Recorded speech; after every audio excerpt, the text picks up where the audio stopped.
আসসালামু আলাইকুম। এর আগের ভিডিওতে আমরা জাভাস্ক্রিপ্টের অবজেক্ট নিয়ে কথা বলেছিলাম। এই ভিডিওতে আমরা জানার চেষ্টা করব জাভাস্ক্রিপ্টের নতুন যে ভার্সন অর্থাৎ একমাইস্ক্রিপ্ট 6, এই একমাইস্ক্রিপ্ট 6 এর আপডেট যে ফিচারগুলো রয়েছে সেগুলো সম্পর্কে। সো শুরুতেই আমরা একটা ফাইল ক্রিয়েট করে নিই। ফাইলটা হচ্ছে লেট এবং কনস্ট। আমরা এখন দেখব কীভাবে জাভাস্ক্রিপ্টের ভ্যারিয়েবলটা আমরা ES6 ইউজ করি। যদিও এখানে অনেকগুলি বিষয় আমরা আগে দেখিয়েছি বাট স্পেসিফিকভাবে দেখাই নাই। এখন আমরা ওই বিষয়গুলো একটু জানার চেষ্টা করব।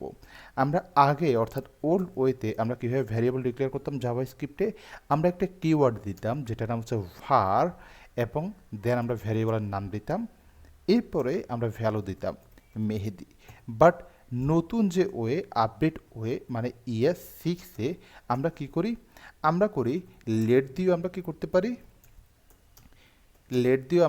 পারি, ভ্যারিয়েবল ডিক্লেয়ার করতে পারি।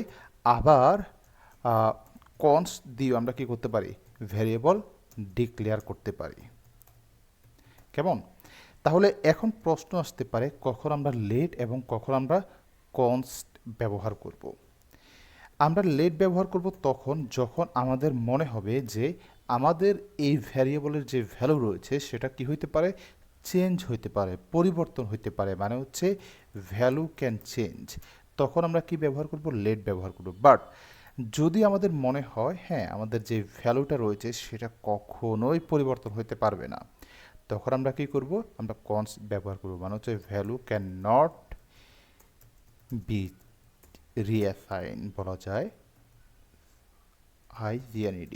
কারণ আমরা সাধারণত ভ্যারিয়েবলের মধ্যে ভ্যালুকে কি করি, অ্যাসাইন করি। ওকে, আচ্ছা তাহলে আমরা এটার একটা এক্সাম্পল দেখে ফেললাম। এরপরে আমরা ফাংশন শিখেছিলাম, মনে আছে আপনাদের? হ্যাঁ, এখন ES6-এ কীভাবে আমরা ফাংশন নিয়ে কাজ করতে পারি সেটা একটু দেখে ফেলি। ES6-এর আপডেট যে ভার্সন, অর্থাৎ আমরা এখানে ফাংশনের যে কাজটা করি সেটাকে বলা হয় অ্যারো ফাংশন। ওকে, সো আমি অ্যারো ফাংশনস ডট জেএস দিলাম। এবার আমরা আগে কি করতাম, ফাংশন আমরা কীভাবে ডিক্লেয়ার করতাম, আমরা ডিক্লেয়ার করতাম ওল্ড ওয়েতে ফাংশন কিওয়ার্ড দিতাম, দেন ফাংশনের নাম দিতাম, এটার মধ্যে আমাদের প্যারামিটার দিয়ে দিতাম, দেন কি করতাম আমরা কার্লি ব্র্যাকেটসের মধ্যে ফাংশন বডি লিখে ফেলতাম। যেমন সে কি করবে, রিটার্ন করবে কি, হ্যালো প্লাস নেম।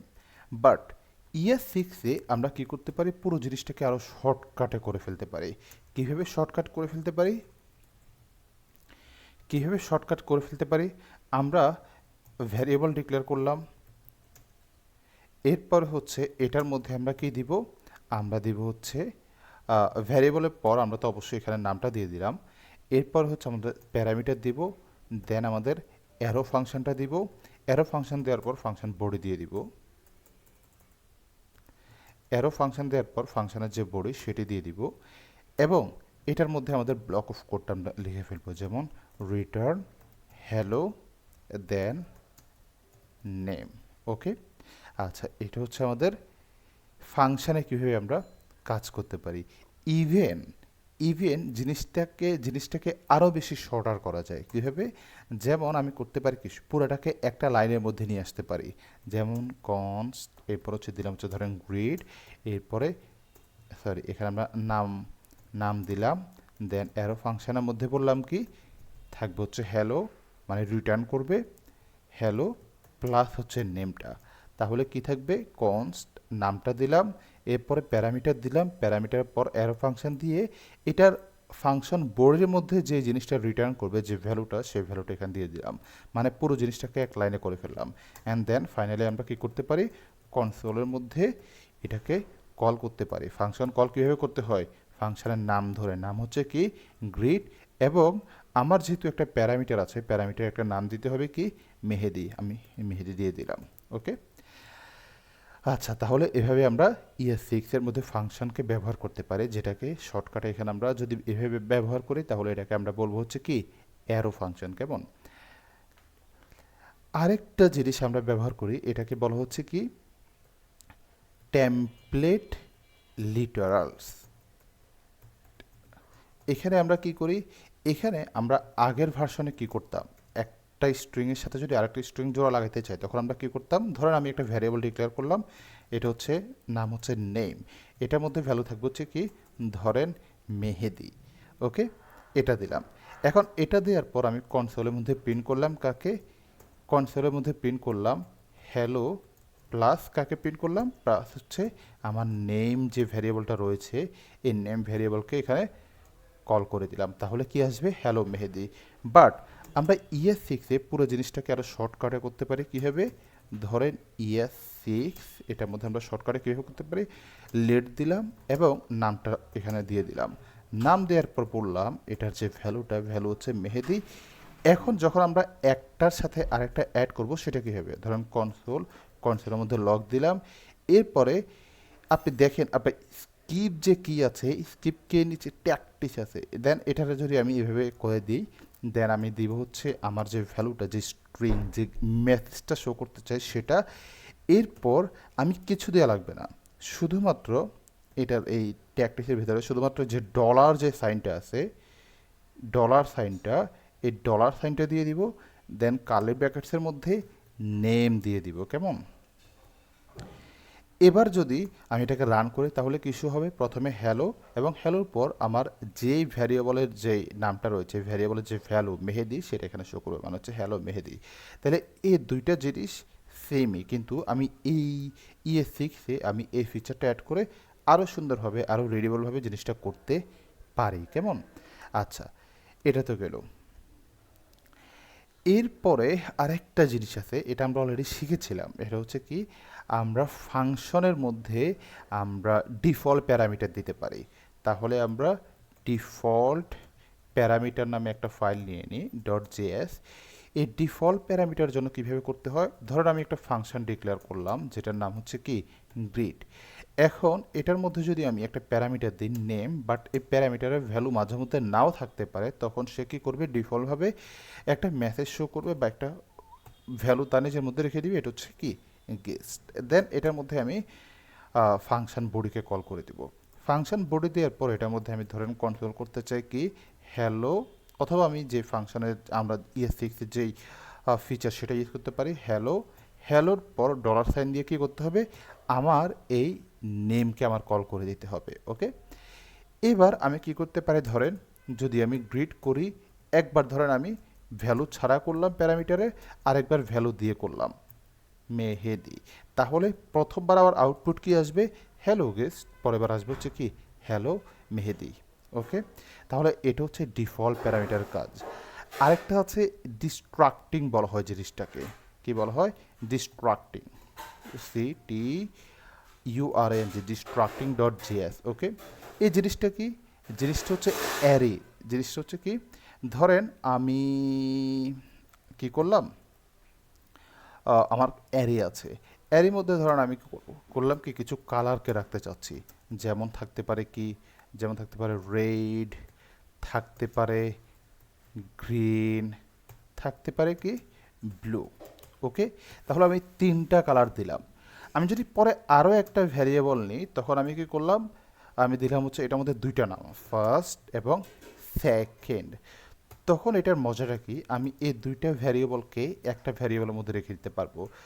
এটার মানে কি দাঁড়াচ্ছে, মানে দাঁড়াচ্ছে আমি ধরেন এখন কি করলাম, কনসোল লগে যদি আমি এবার ফার্স্টকে পিন করতে চাই তাহলে এটার ভ্যালু কি হবে, এটার ভ্যালু হবে হচ্ছে রেড। আমি যদি কি করতে চাই, কনসোল লগে যদি আমি সেকেন্ডকে পিন করতে চাই তাহলে এটার ভ্যালু তাহলে কি হবে, রেডের পর কোনটা আছে, রেডের পর আছে গ্রিন, তাহলে সেকেন্ডটা কন্টেন্ট করলো কাকে, এই গ্রিনকে। ওকে, গ্রিন, গ্রিন এটা কী করবে, আউটপুটে দেখাবে। ওকে, তাহলে এই জিনিসটাকে বলা হয় কি ডিস্ট্রাক্টিং, মানে হচ্ছে কি এটার সহজ ভাষায় কি হয়, সহজ ভাষা হচ্ছে এক্সট্রাক্ট ভ্যালুজ ইজিলি ফ্রম কোত্থেকে, অ্যারিস থেকে। ইভেন আপনি এটা অবজেক্ট থেকেও করতে পারবেন।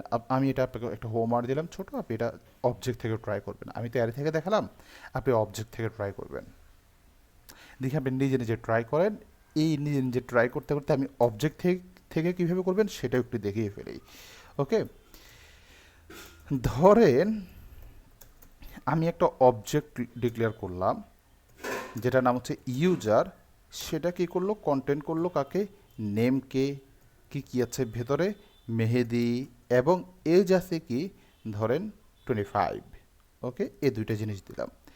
দেওয়ার পর এখন সে কি করবে, এখন ধরেন আমি কনস দিলাম, কনস দিয়ে আমি কি করব, নেম এবং এজকে কল করে, মানে আমি একটা নেম ধরলাম আর একটা এজ ধরলাম, এই দুইটা জিনিস কোথার মধ্যে রাখবো, ইউজারের মধ্যে রাখবো।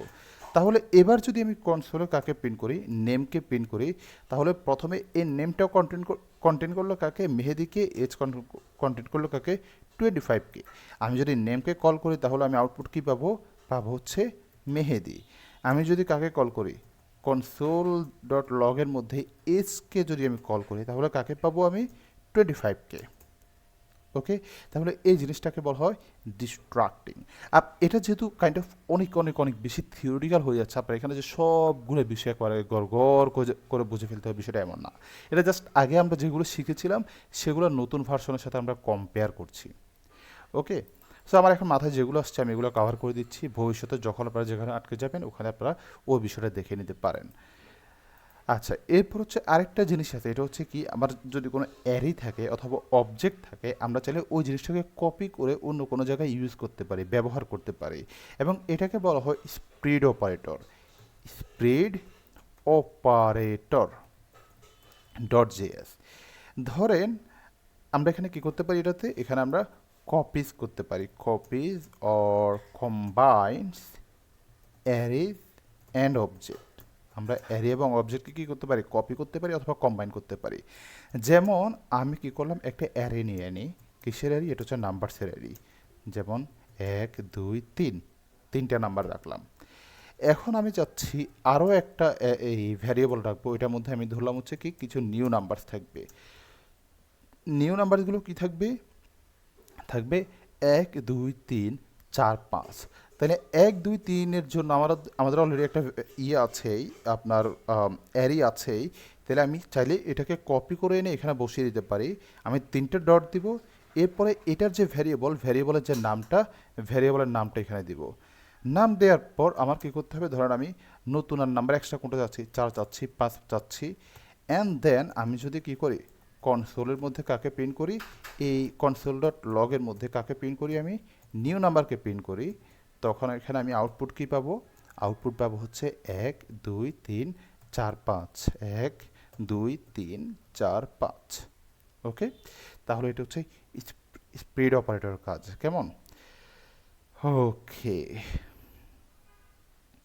তাহলে এরকম আরও অনেক অনেক ফিচার আছে, আমরা ES6 সবগুলো নিয়ে তো কথা বলা তো পসিবল না।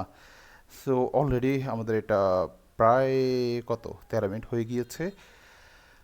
আমরা ট্রাই করবো ফিউচারে এরকম আরও কয়েকটা বিষয় নিয়ে কথা বলার জন্য। আপনারা ততদিন পর্যন্ত প্রত্যেকটা বিষয় ভালো করে প্র্যাকটিস করবেন, কেমন? ধন্যবাদ।